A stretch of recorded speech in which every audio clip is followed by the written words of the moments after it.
और उत्तराखंड में बर्फबारी की वजह से पहाड़ों की खूबसूरती लौट आई है। पिछले कई दिनों से सूना पड़ा औली भी अब सैलानियों से गुलजार हो चुका है। और इसी बीच मौसम विभाग ने हालांकि येलो अलर्ट भी जारी करके लोगों की चिंता बढ़ा दी है।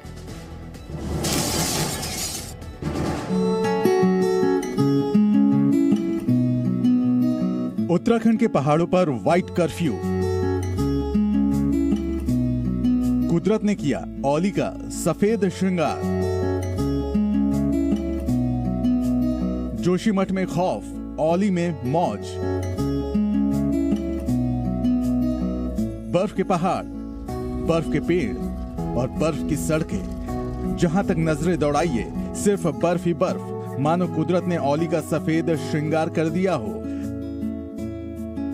ऐसी खूबसूरत तस्वीरें तो सिर्फ पहाड़ों पर ही देखने को मिल सकती हैं। संकट में घिरे जोशीमठ से महज 7 किलोमीटर। ये जनाब फूल की खेती करके 1 एकड़ में 1 साल के 30 लाख तक कमा रहे हैं। आपको भी ये करना है तो फ्रीडम ऐप को अब भी डाउनलोड कीजिए। की दूरी पर मौजूद औली की खूबसूरती देखते ही बन रही है। पिछले कई दिनों से सैलानियों की कमी से जूझ रहा औली अब सैलानियों से गुलजार है। इधर भारी बर्फबारी के बाद औली की खूबसूरती में 4 चांद लगा। उधर सैलानियों ने जैसे सब कुछ भूलकर औली का रुख कर दिया। बर्फ गिरने के बाद ऐसा लग रहा है कि औली ने बर्फ की चादर ओढ़ ली। आपको मैं दिखाना चाहूँगा खूबसूरत औली का जो दृश्य है। आप सामने जो वादियाँ हैं, ऐसा लग रहा है कि चांदी की तरह जो चमक रहा है। जो वादियाँ हैं आप देख सकते हैं, पूरा का पूरा जो औली है। सामने चेयर कार। सड़कें मोटी बर्फ से बिछी पड़ी हैं, लिहाजा गाड़ियों से पहुंचना मुश्किल हो रहा है। जो गाड़ी पहले से पहुंची है वो बर्फ की मोटी चादरों में समा चुकी है। पहले से पहुंचे सैलानी भी जहां के तहां फंसे पड़े हैं। हालांकि कुछ सैलानी अपनी अपनी गाड़ी छोड़कर पैदल ही निकल पड़े। गाड़ी हमारी कल स्टक हो गई थी, हमें कल वहीं होल्ड करना पड़ा।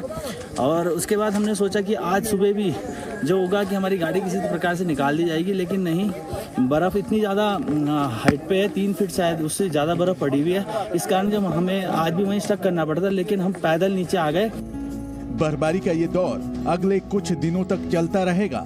मौसम विभाग ने येलो अलर्ट जारी कर दिया है। वेस्टर्न डिस्टर्बेंस की वजह से कई इलाकों में बारिश तो कई इलाकों में बर्फबारी हो सकती है। 3000 मीटर से ज्यादा ऊंचाई वाले इलाकों में 23 जनवरी से बर्फबारी का दौर शुरू हो सकता है, जो कि 27 जनवरी तक चलेगा। पुष्कर चौधरी के साथ ब्यूरो रिपोर्ट, जी मीडिया। उधर कश्मीर घाटी में बर्फबारी ने कहर मचा दिया है। कई इलाकों के तापमान -10 डिग्री से भी नीचे पहुंच चुके हैं। वहीं कई इलाकों में हो रहे एवलांच ने भी लोगों को खतरे में डाल दिया है। रिपोर्ट देखिए।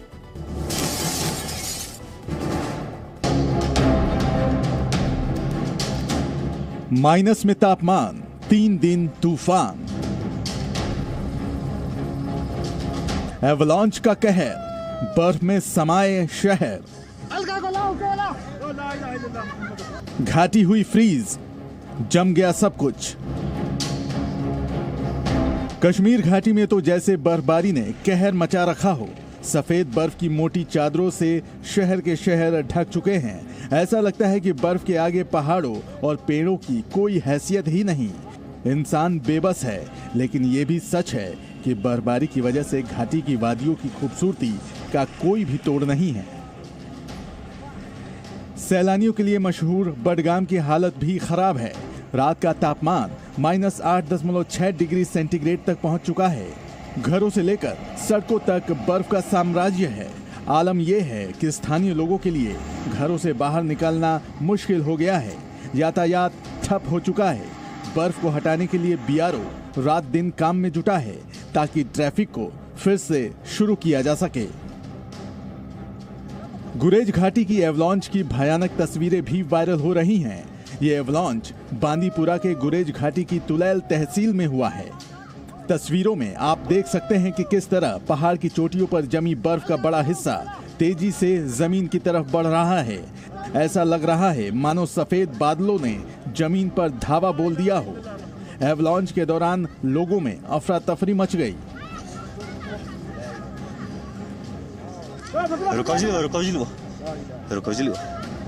बर्फबारी से फिलहाल राहत मिलती नहीं दिख रही। मौसम विभाग के मुताबिक अगले 3 दिन तक भारी बर्फबारी हो सकती है। साथ ही बारिश का भी अनुमान जताया गया है। अगले 24 घंटे के दौरान 8 जिलों में एवलांच की आशंका जताई है। डोंडा, किश्तवाड़, पुंछ, रामबन, बांदीपोरा और कुपवाड़ा जिलों में बर्फबारी के साथ साथ एवलांच का खतरा मंडरा रहा है।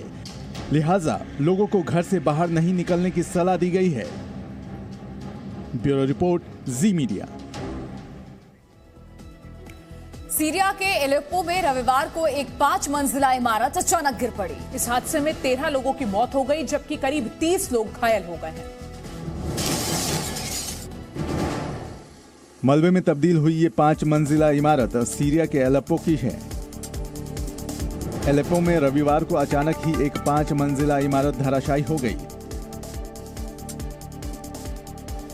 हादसा इतना अचानक हुआ कि कई लोगों को बचने का मौका ही नहीं मिल पाया। हादसा होने के बाद तुरंत फायर ब्रिगेड और अलग अलग विभागों के लोग पहुंच गए। मलबे से लोगों को निकालने का काम भी तेजी से शुरू हो गया। बताया जा रहा है कि इमारत में पानी का लीकेज होने की वजह से अंदर से कमजोर हो गई थी और अचानक भरभरा कर गिर पड़ी।